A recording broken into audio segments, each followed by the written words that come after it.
Менің есімім Айдылғайыр Сымбат. Менің тақырыбым менің елім Қазақстан. Менің елім менің Қазақстаным. Осы құдіретті сөзді әрбір азаматы асқақ сезіммен, мақтанышпен айталары хақ. Өйткені біздер асқақ арман жетегінде отаншылдық рухты ту еткен ұлт пен ұлыстардың ұл-қыздары, қасиетті қазақ топырағында өсіп өніп, мекен етіп, береке бірлікте, достық қарым-қатынаста, тыныштық пен татулықта өмір сүріп жатырмыз. Біз осы жарасымды тыныш тіршілігімізді елбасымыз Нұрсұлтан Әбішұлы Назарбаевтың жан-жақты ойлап, кемел ойлы кемеңгер ата-бабаларымыздың жолымен жүрген ақыл парасатының, азаматтық саясатының нәтижесі деп білеміз. Менің елімнің өзіндік нақыштары, яғни рәміздеріміз бар. Ең бірінші ол біздің мемлекеттік туымыз. Ортасында шұғылалы күн, астында қалықтап ұшқан қыран бейнеленген. Тудың сабының тұсында ұлттық өрнек тік жолақ түрінде нақышталған. Күн оның шұғыласы, қыран және ұлттық өрнек бейнесі алтын түстес. Қазақстан Республикасының мемлекеттік елтаңбасы дөңгелек нысанда және көгілдір түс аясындағы шаңырақ түрінде бейнеленген. Шаңырақта айнала күн сәулесінде тарау уықтар шаншылған. Шаңырақтың оң жағы мен сол жағында аңыздардағы қанатты пырақтар бейнесі орналастырылған. Жоғарғы бөлігінде 5 бұрышты көлемді жұлдыз, ал төменгі бөлігінде Қазақстан деген жазу бар. Жұлдыздың, шаңырақтың, уықтардың, аңыздардағы қанатты пырақтардың бейнесі, сондай-ақ Қазақстан деген жазу алтын түстес.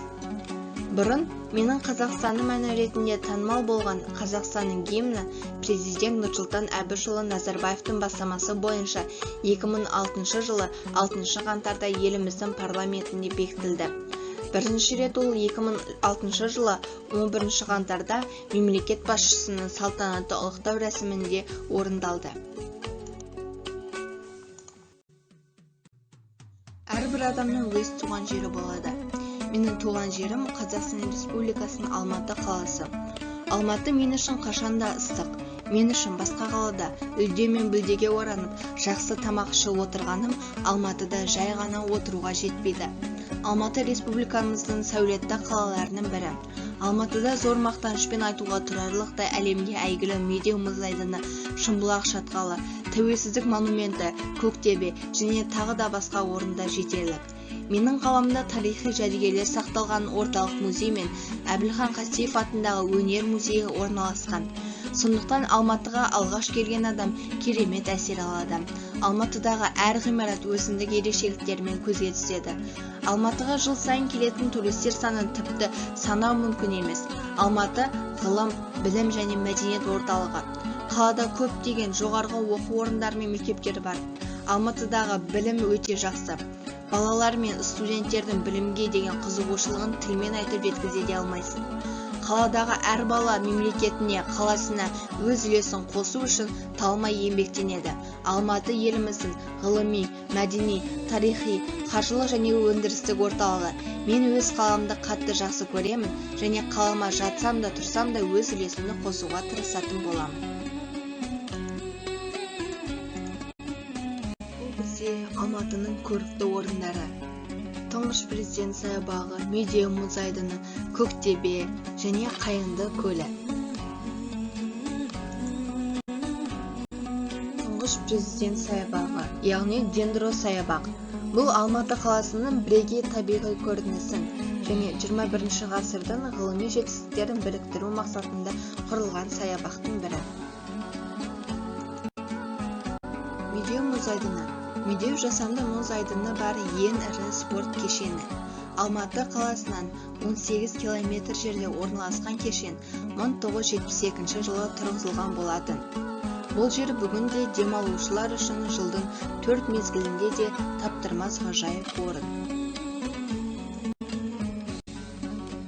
Көктөбеде Алматы алақандағыдай көрінеді деп бекер айтылмаған секілді. Көктөбе Іле алатауының бөктерінде орналасқан көрікті жерлердің бірі. Теңіз деңгейіне 1100 метр жоғарыда орналасқан. Көктөбеден қаланың керемет көрінісін тамашалауға болады. Мұнда келген демалушылар үшін арнайы дәмханалар, түрлі ойын кешендері, концерт залы, әткеншек бар. Таудың таза ауасы адамға ерекше әсер сыйлайды. Қаланың орталығынан Көктөбеге аспалы жол арқылы баруға болады. Ол аспалы жолдың ұзындығы 1620 метр. Алматы алманың қаласы. Қырдың қызыл түсінде деп ақын аталарымыз жырлағандай, Алматымыздың тәтті шырында алмасы қырдың қызғалдағындай жанып, бүкіл әлемді өзінің тіл үйрелік дәмімен таң қалдырар байлығымыз. Алматы қырғыз тілінен аударғанда алмалы мекен дегенді білдіреді. Алматы портының тарихы өте таңғаларлық жер. Әр нәрсенің де отаны болады. Бұл орайда біздің қазақ мақтана алады.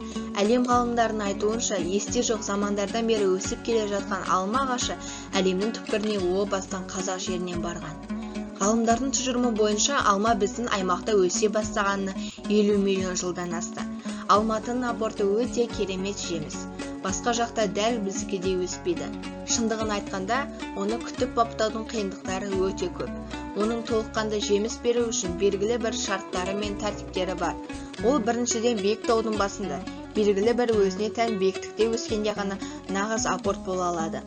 Оның топырақты тез арада құнарсыздандырып тастайтын қасиеті тағы бар. Апортты өсіру үшін осының бәрін ойластырып отырмаса, түрі ұқсағанмен өзі нағыз апорт болып шыға қоймайды. Алматы бірегей қала. Жер бетінде ірілі-ұсақты қаншама қалалар бар, тіпті қаншама бас қалалары бар. Бірақ өзіне тән бірегейлік тек Алматыда ғана бар дер еді. Мысалы, қарқынды дамып жатқан елдердің қалаларын қараңыз. Бәрі заманауи, үлкен ғимараттар, зуылдаған машинаға толы көшелер, үлкен ойын-сауық орталықтар. Бәрі бір қалыпты. Бұл қалаларда бәрі бейне бір сызба бойынша жұмыс істейтін сияқты. Шынайылық жоқ. Ал қазіргі Алматы Қазақстанның бейнесі іспеттес. Қала әлі сақталған, кеңестік өткен шақ пен бүгінгі заманауи ғимараттардың үйлесіміне айналды. Және бұл ескіден жаңаға көшу бір қалыпты емес, өз ретімен, өзіне сай қарқынмен жүзеге асуда. Сол себепті де қала бірегейлігін жоғалтпаған. Осы үшін де мен Алматыны арман қала деп айта аламын. Алматы қаласын алдағы уақытта да барлық жақсы жағынан бүкіл әлемнің танитынына мен кәміл сенемін. Мен туған қалам Алматыны мақтан етемін. Алматы арман қала. Назар аударғандарыңызға рахмет.